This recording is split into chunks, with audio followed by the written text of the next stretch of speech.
Mumbai express news में आप सभी का स्वागत है। Hanif Mehta from Mumbai express news. हमारे जाफ़र भाई लोहार ये एक बिजनेसमैन है और आज जो माहौल चल रहा है और बिजनेसमैन लोग की आज क्या कंडीशन है, तो हम इनसे बात करते हैं, इनसे भी कुछ सवालों के जवाब लेते हैं। जी जाफ़र भाई, आपका क्या कहना बंद हुए? तो आज जो अभी महाराष्ट्र में जुलाई 31 तक जो बैन किया हुआ है, तो आपका क्या कहना है? आपके बिजनेस में कोई फर्क पड़ा है इससे आपको? जी बिल्कुल, बिज़नेस में तो इतना ज़्यादा इफ़ेक्ट हो गया है कि जिसके लिए हम किसी मतलब कोई हमारे पास में वर्ड्स नहीं है बोलने के लिए।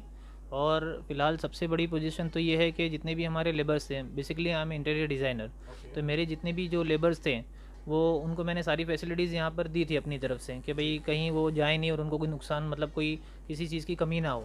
उसके बावजूद भी लेबर्स जो है यहाँ से जो डे बाय डे यहाँ पे केसेस बढ़ रहे थे कोविड के, उसकी वजह से वो लोग ने यहाँ से छोड़कर और जो है अपने अपने आबाई वतन जहाँ पे थे वहाँ के उधर पे लौट गए। तो इस वजह से अभी जिस तरीके की कितने लेबर थे जाफिर पे आपके पास टोटल? मेरे पास में 20+ लेबर्स थे। तो अभी कोई भी नहीं है यहाँ पे, सब लोग आउट ऑफ महाराष्ट्र चले गए? मेरे लिए सबसे बड़ा सरप्राइज़ ये है कि मैंने उन लोगों को सारी चीज़ की फैसिलिटीज़ दी थी, यानी जो घर में जितनी भी बेसिक चीज़ें लगती हैं वो सब प्रोवाइड करने के बाद, रहना खाना पीना, उसके बावजूद भी वो लोग चले गए। वो मेरे लिए सबसे बड़ा सरप्राइज़ था कि हम कहीं पे मतलब उनको किस तरीके का इनसिक्योरिटी हो गया इस वजह से। लेकिन अभी सबसे बड़ी दिक्कत ये है कि मेरी जो साइटें हैं, जो कि अचानक लॉकडाउन की वजह से जो कोई प्लान नहीं हुआ, उसकी वजह से मैं बंदों को भी प्लान नहीं कर पाया और सडनली सब सारी चीज़ें हो गई, तो इस वजह से जो चीज़ें जहाँ थी वो वहीं पर रुकी हुई हैं। तो आज आपके पास मार्केट में फिर से काम है, और ऐसा तो नहीं कि काम है और लेबर नहीं है? देखिए, दोनों पोजीशन है आज की तारीख में कि जो मेरे काम रुके हुए हैं वो तो मुझे कंप्लीट करके देने ही हैं, क्योंकि मेरी रिस्पॉन्सिबिलिटी बनती है कि किस तरीके से मैं उसको कंप्लीट करूँ। लेकिन बगैर लेबर के कुछ नहीं कर सकता हूँ मैं, क्योंकि लेबर सभी आज की तारीख में यहाँ पर हैं। सबसे बड़ी बात तो ये है कि महाराष्ट्र में स्किल्ड लेबर हैं, लेकिन हमने कभी उनको बाहर लाया ही नहीं। मुझे ऐसा लगता है कि जैसे महाराष्ट्र के जो इंटीरियर विलेजेस वगैरह हैं, जैसे नांदेड़ है, अपना सोलापुर वगैरह साइड में हो गया, उस्मानाबाद, खेड़। रूरल एरियाज आपका मतलब है? जितने रूरल एरियाज में है, नासिक, सातारा, सांगली वगैरह जो भी है, महाराष्ट्र के जितने भी इंटीरियर विलेजेस हैं, तो वहाँ पर मैंने देखा कि स्किल्ड लेबर है। ऐसा नहीं कि महाराष्ट्र के पास में स्किल्ड लेबर नहीं है।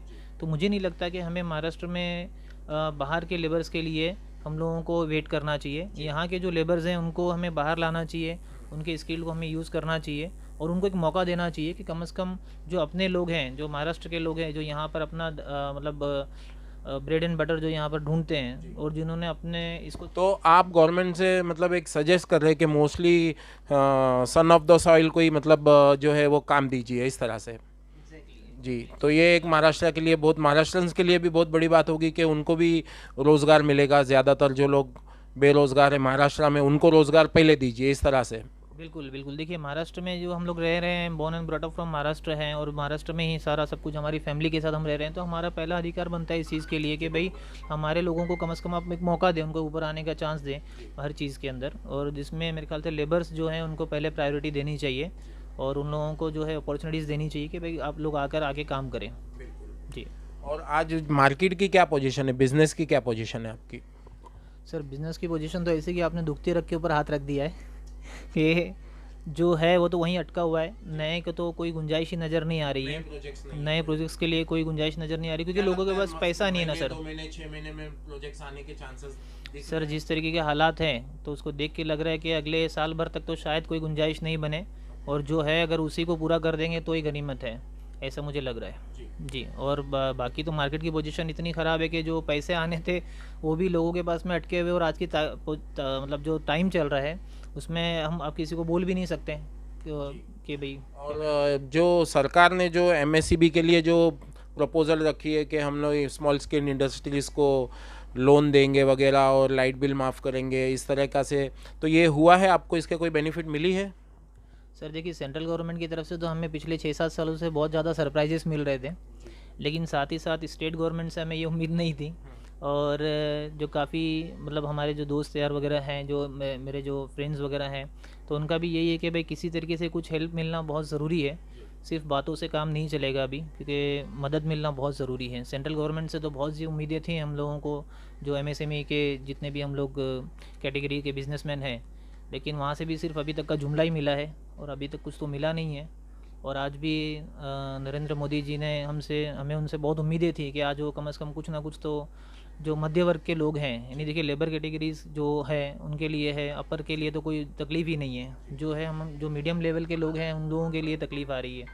सबसे बड़ा मसला ये है हमारे लिए। और महंगाई के बारे में आपका क्या कहना है कि दिन बर दिन जो पेट्रोल और डीजल के भाव चढ़ते जा रहे हैं उसके बारे में आपका क्या कहना सर उसने तो कमर ही तोड़ दी है, क्योंकि एक तो कोई सोर्स ऑफ इनकम जो प्रॉपर था वो टोटल ठप है बिज़नेस, और उसके साथ साथ में आप डीजल पेट्रोल के ऊपर जो दाम बढ़ाते जा रहे हैं, तो मैं समझता हूँ कि जो मज़दूर वर्ग के जो लोग हैं और जो अभी हमारे जैसे लोग जो MSME वाले जो बिज़नेस करते थे, तो सबसे ज़्यादा इफ़ेक्ट हमारे धंधे पे होगा। तो जाहिर सी बात है कि हमारे साथ में जो लोग जुड़े हुए थे उन पे भी इफ़ेक्ट होगा ये। और जो आपकी एसेंशियल जो चीज़ें हैं, जो रोज़मर्रा की ज़रूरत की चीज़ें हैं, वो दिन ब दिन महंगी होती जा रही है। हम उम्मीद ये कर रहे थे कि भाई शायद सस्ता हो, लेकिन जिस तरीके से डीजल के भाव बढ़ते जा रहे हैं, पेट्रोल के भाव बढ़ते जा रहे हैं, तो ट्रांसपोर्टेशन महंगा होगा तो ऑटोमेटिकली उसका इफ़ेक्ट जो है सारी चीज़ों पर पड़ेगा। तो ये थे जाफ़र भाई लोहार। आगे चलते हैं और भी जो लोग बिजनेसमैन हैं हमारे, उनकी भी राय लेते हैं कि उनका क्या कहना है इस बारे में। अभी हम पहुंचे हैं अब्दुल कलाम भाई की ऑफिस में। ये एक ट्रंकी कॉन्ट्रैक्टर है। अब देखते हैं इनका क्या कहना है आज जो महंगाई चल रही है उसके बारे में। अब्दुल कलाम भाई, आप ट्रंकी कॉन्ट्रैक्टर थे, जैसे कि आपने मुझे बताया था जी। तो आपका क्या कहना है आज मार्केट की पोजीशन पे, आपका क्या कहना है? और ये जो दिन ब दिन अभी लॉकडाउन बढ़ता जा रहा है, तो इससे आप सेटिस्फाई है कि क्या बोलना चाहते हैं आप? नहीं, सेटिस्फाई तो नहीं है, फिर भी कोविड का जो अभी मसला चल रहा है जी। उसकी वजह से तो अपने को थोड़ा एहतियात रखना चाहिए। इन उसके अलावा भी जो बिज़नेस के इकोनॉमिक अपनी डाउन हो गई है उसका भी ख्याल रखना चाहिए गवर्नमेंट को कि भाई एक सोशल डिस्टेंस रख के आप है ना कुछ भी काम करो। आज 4 महीने हो गए मेरा काम बंद हो गया है जी। लॉकडाउन की वजह से। मेरे पास 40-50 लेबर थे, वो सब लेबर मेरे यूपी बिहार और यही तरफ के थे, सब चले गए। तो अभी आपके कोई भी लेबर आपके पास नहीं है, सब लोग आउट ऑफ स्टेट थे तो वो लोग चले गए अपने अपने गाँव? सब चले गए। पूरा पूरा मेरा पूरा बिजनेस पूरा बैठ गया हुआ है और ऐसा कुछ उम्मीद नहीं लग रही है 4-5 महीना 6 महीने तक के किसी का, मेरा क्या किसी का भी बिजनेस ये आपके पूरे चले कॉम्प्लेक्स में यही पूरे situation है कॉम सबका? आपके पूरे कॉम्प्लेक्स में सबकी यही सिचुएशन है? सबके मतलब ना लेबर बचे हैं ना काम बचा है? आप देखोगे तो पूरा सब बंद है। अच्छा, पूरे कॉम्प्लेक्स में यही हाल है सबका, किसी के पास काम नहीं है। अच्छा, गवर्नमेंट की तरफ से आप लोगों को कोई रिलीफ मिली? गवर्नमेंट की तरफ से अभी तक कोई रिलीफ नहीं मिली है। और हमारी महाराष्ट्र गवर्नमेंट में सिर्फ मैं समझो उद्धव साहब ठाकरे जो हमारे CM है उनकी तो समझो तारीफ तय दिल से करूँगा। कोविड के मामले में जो जो उन्होंने मेहनत की है शुरू से वो काबिल तारीफ़ है। लेकिन उसके अलावा भी जो बिज़नेस हमारे बम्बई पूरे महाराष्ट्र में डाउन हो गया है, पूरा बंद हो गया है लॉकडाउन की वजह से, उसके ऊपर भी उनको ख्याल रखना चाहिए कि अभी जैसे यूपी के लेबर है या बिहार के लेबर है जो चले गए, लेकिन हमारे जो महाराष्ट्र के लेबर है, हम जहाँ रहते हैं मुंबई में है, महाराष्ट्र के लेबर है, उनको कम से कम काम मिले यहाँ पे, उनको बुलाया जाए। उनको बिल्डिंग कंस्ट्रक्शन जो आज बंद है, बिल्डिंग कंस्ट्रक्शन का भी काम शुरू किया जा सकता है। उसमें भी मतलब रोल था कंस्ट्रक्शन में? हाँ, कंस्ट्रक्शन में भी हमारे दोस्त कंस्ट्रक्शन वालों की आज मतलब बिल्डर्स की और ये लाइन की आज क्या पोजीशन है, उनके मीन्स हालात कैसे है? सबके हालत डाउन है, सबके पूरा बिजनेस बंद हो चुका है। तो आपको क्या लगता है बिजनेस 1-2 महीने में फिर लेवल में आ जाएगी, मार्केट मतलब अपने पुराने पोजीशन में आ जाएगी कि फिर ये लंबा चलेगा? नहीं, मुश्किल लग रहा है। ये जो है अभी बहुत लंबा चलेगा। 6-8 महीने तक अभी कुछ कह नहीं सकते। 6-8 महीने तक ये बिजनेस के बारे में कुछ नहीं कोई कह सकता है कि कुछ होगा। जहाँ तक के गवर्नमेंट का सवाल है, बिजनेसमैन को भी या जिनको भी थोड़ा सा कुछ ऐसा रिलीफ फंड उनके लिए भी लावे कि उनका भी घर वर चले, ऐसा कुछ। और पेमेंट्स वगैरह जो है मार्केट की वो आपको आ रही है? अभी जहाँ जहाँ पेमेंट बाकी थी, डायरेक्ट पेमेंट देने वाले बड़ी बड़ी कंपनियां थी। मेरा ऑल ओवर इंडिया में काम चल रहा था।